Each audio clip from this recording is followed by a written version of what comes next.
Alors, bonsoir tout le monde. Merci de vous être déplacés à l'occasion de cet événement qui s'inscrit évidemment dans un cycle de conférences, de soirées conférences, devrais-je dire, sur la biodiversité. Évidemment, cette conférence se tient à l'occasion de la Semaine de l'arbre et des forêts. Et dans cette Semaine de l'arbre et des forêts, eh bien, imaginez-vous qu'il y a un groupe d'ONG, d'organisations non gouvernementales dédiées aux enjeux forestiers pour lequel, aujourd'hui, exactement, c'est la journée pour dénoncer la monoculture en foresterie. Beau thème dans le contexte où on se préoccupe de la biodiversité. Quand on m'a approché, c'était pour parler de biodiversité, et là, tout de suite, je dis, bien, ça tombe bien, on a un nouveau régime forestier qui a été sanctionné avec plus ou moins de pompe, devrais-je dire. Ça n'a pas fait de gros impacts médiatiques, ce régime forestier qui a été sanctionné le 1er avril dernier et qui, sans en parler vraiment, aura des conséquences. Quant à moi, c'est ce régime forestier qui est pluriel, qui aborde un paquet de facettes, aura un impact positif sur la façon dont on traite la biodiversité forestière au Québec. C'est un peu la proposition que je vous fais. Évidemment, vous avez le droit de ne pas être d'accord. Restez sur votre quant à soi jusqu'à la période de questions. Alors, d'abord, quelques mots, bien que je soupçonne qu'il y ait quelques initiés dans la salle. Comment parler, mettons en contexte, la forêt québécoise? Alors ça, je pourrais vous en parler pendant des heures. On va essayer de prendre un raccourci et de dire que ça se limite à 3 mots. 3 mots pour parler du contexte forestier québécois. D'abord, c'est immense, immensité. 850 km², 85 millions d'hectares de territoire. C'est plus vaste que la Suède et la Norvège réunies, ou que le royaume de Norvège avant 1905, puisque le royaume de Suède avant 1905, puisque la Norvège a acquis son indépendance en 1905. Donc, c'est très grand. Très, très grand, ce territoire forestier. Deuxième mot, nordicité. Bon, c'est pas vraiment une grosse surprise. Notre forêt, notre territoire forestier est surtout en milieu nordique. 85 % de la forêt québécoise est constituée de forêts boréales. Là, je ne veux pas faire de numérologie, mais le chiffre, parce que j'ai aucune idée ce que c'est, mais je suis obligé de vous dire que, de façon mnémotechnique, le chiffre 85 est marquant. Donc, 3 mots, un chiffre, et vous connaissez le secteur forestier. C'est intéressant. Nordique, pourquoi ça? Bien, évidemment, 85 % de la forêt est boréale, mais pratiquement 60 % du couvert est résineux. On a un 26 % de couvert qui est mélangé, mais encore une fois, à tendance boréale. Des écosystèmes de bouleaux blancs, de peupliers, dans lesquels on retrouve du sapin, de l'épinette. Et ça laisse un 18 % de forêt feuillue, parce que oui, on a une forêt feuillue. Une forêt nordique qui, laissée à elle-même, n'est pas particulièrement productive en termes de productivité biologique. C'est la carte la plus récente que le ministère des Ressources naturelles du Québec a produite. Et là, vous remarquerez sur cette carte que les taches vertes, c'est là où ça pousse le plus. Et pousser le plus, ça veut dire que ça fait entre 1,5 m³ et 2 m³ par année, par hectare. Bon, si on se compare à la Suède, en moyenne, ça pousse, en moyenne, pour l'ensemble du territoire suédois, à 4 m³ par hectare par année. Le Brésil, on peut aller chercher, dans certains endroits, à proximité des usines, du 18 m³ par hectare par année. Alors, le fait que notre forêt est nordique, il y a une conséquence dans la dynamique naturelle des forêts. Faut-il s'en inquiéter? Non, pas nécessairement.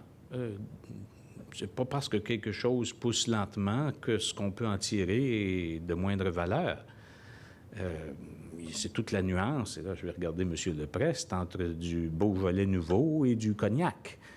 C'est toute la nuance entre du filet mignon et du steak haché. Alors il s'agit tout simplement, on a une matière qui, en prenant son temps pour se manifester, pour s'exprimer, nous donne des propriétés physiques, des propriétés chimiques uniques à nous d'en tirer le meilleur parti possible. Et évidemment, ça, c'est de la forêt naturelle. Est-ce qu'on peut cultiver cette forêt et améliorer un peu les rendements? À certains endroits, c'est possible. D'ailleurs, c'est ce que le nouveau régime nous promet. Donc, immensité, nordicité, collectivité. Ah là, seulement pour me faire donner, là, 86 mais on pourrait dire 85 de ce territoire commercial. Alors là, on va réduire un peu là, dans la forêt commerciale, où là, c'est légitime de penser cultiver de la forêt, c'est légitime de penser récolter et que la propriété, l'attribut renouvelable de la forêt va se manifester, parce qu'au nord de la limite nordique, là, avec faire de l'exploitation forestière, c'est un peu similaire à de l'exploitation minière. On peut aller récolter, mais on y ira seulement qu'une fois. Alors que dans la partie commerciale, eh bien là, on en a 42 millions d'hectares, et ça, il y en a 86 qui est de la forêt publique. Ça vous appartient. C'est le patrimoine collectif. Et ça signifie que ça doit être géré comme un bien collectif par un État propriétaire, mais j'aimerais mieux qu'on dise un État fiduciaire.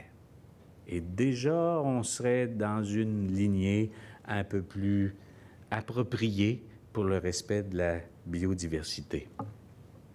Alors, cette forêt collective, bien, vous l'avez, cette grosse masse verte, c'est les 74 unités d'aménagement pour essayer d'avoir une intervention ciblée. On a divisé cette forêt publique en 74 morceaux et vous voyez que ça occupe beaucoup de territoire. Évidemment, on a une forêt privée très importante, à 7,5 millions d'hectares, détenue par 130 000 propriétaires, qu'on retrouve évidemment dans la plaine du Saint-Laurent, au Saguenay-Lac-Saint-Jean, un peu en Outaouais et un peu en Abitibi.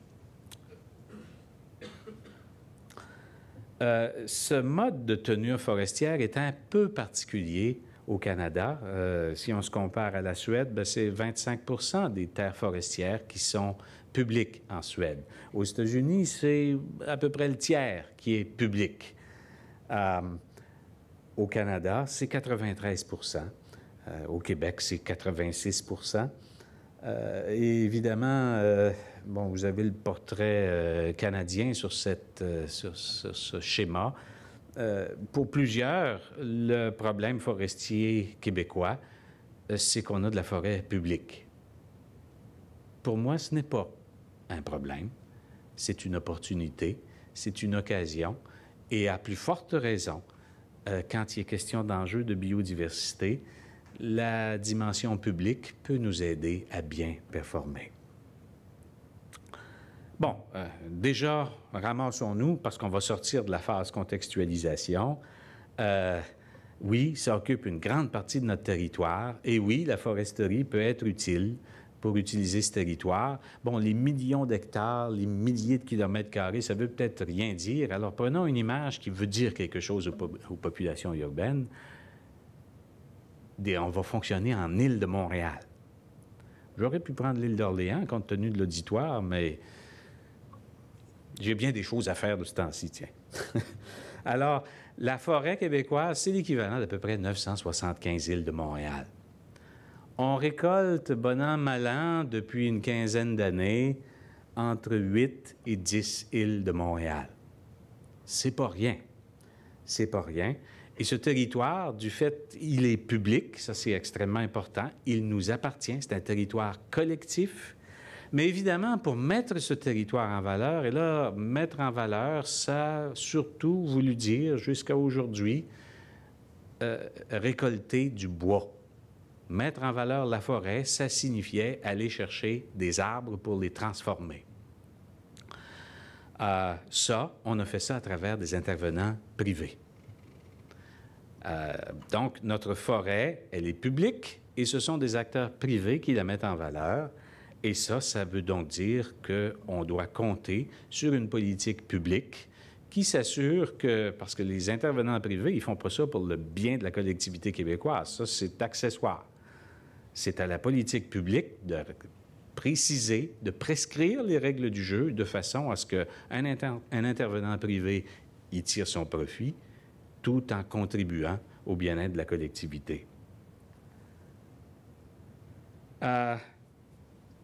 Autre élément de contextualisation, mais dans une autre perspective. Êtes-vous satisfait de la gestion des forêts québécoises? C'est un peu la question que les gens du Quebec Wood Export Bureau, une espèce d'organisme privé, mais financé assez solidement par les deniers publics. Alors, cette espèce d'agence, de bureau de promotion des exportations des produits du bois, qui a un chantier à l'idée qu'on pourrait faire plus que du 2 par 4, quelle bonne nouvelle, et ça, c'est aller vers ces matériaux de l'avenir. Et bien sûr, si on pouvait augmenter l'utilisation du bois dans la construction des édifices institutionnels, des édifices commerciaux, des usines, des édifices en hauteur, ce serait un formidable débouché. Ça, on ne peut pas faire ça avec des produits du bois conventionnels. Et on a questionné les Québécois en juillet 2008 là-dessus. Et la question, il y avait plusieurs questions, mais il y en a une qui m'intéresse particulièrement, parce que l'idée, c'était, bon, bien, êtes-vous d'accord pour utiliser plus de bois? Évidemment, tout le monde, à peu près tout le monde dit oui. Mais là où il y a une question très interpellante, une réaction très interpellante, c'était la question, pensez-vous que les forêts sont gérées adéquatement pour assurer leur renouvellement? Et là, on est en 2008, en juillet 2008. Et bien sûr, vous avez les résultats. 38 % sont d'accord pour dire que la forêt est gérée adéquatement pour assurer son renouvellement. D'accord, ça, c'est quand on met ensemble les d'accord et les tout à fait d'accord.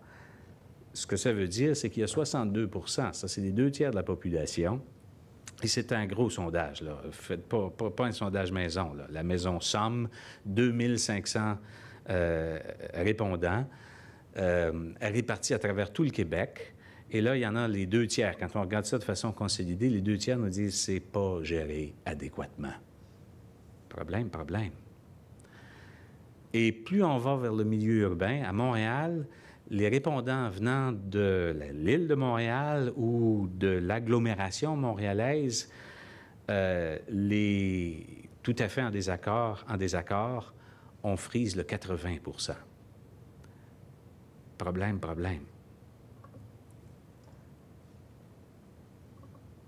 Ça, c'est à l'échelle québécoise. Maintenant, allons à l'échelle planétaire. J'ai des amis en Suède. Et entre autres, l'équipe du professeur Rockström, qui, tous les ans, en décembre, dans la revue Nature, publie un état de la planète. Et il y a un schéma que je vous présente ici. En fait, on a identifié un certain nombre de problèmes et on essaie de les suivre. Et le plus grand problème, évidemment, les changements climatiques, cette idée, on est des grands consommateurs d'azote sous forme d'engrais, de fertilisants. Ça, il semblerait que c'est en train de nous poser tout un problème environnemental. Mais le plus gros problème environnemental, c'est celui de la biodiversité.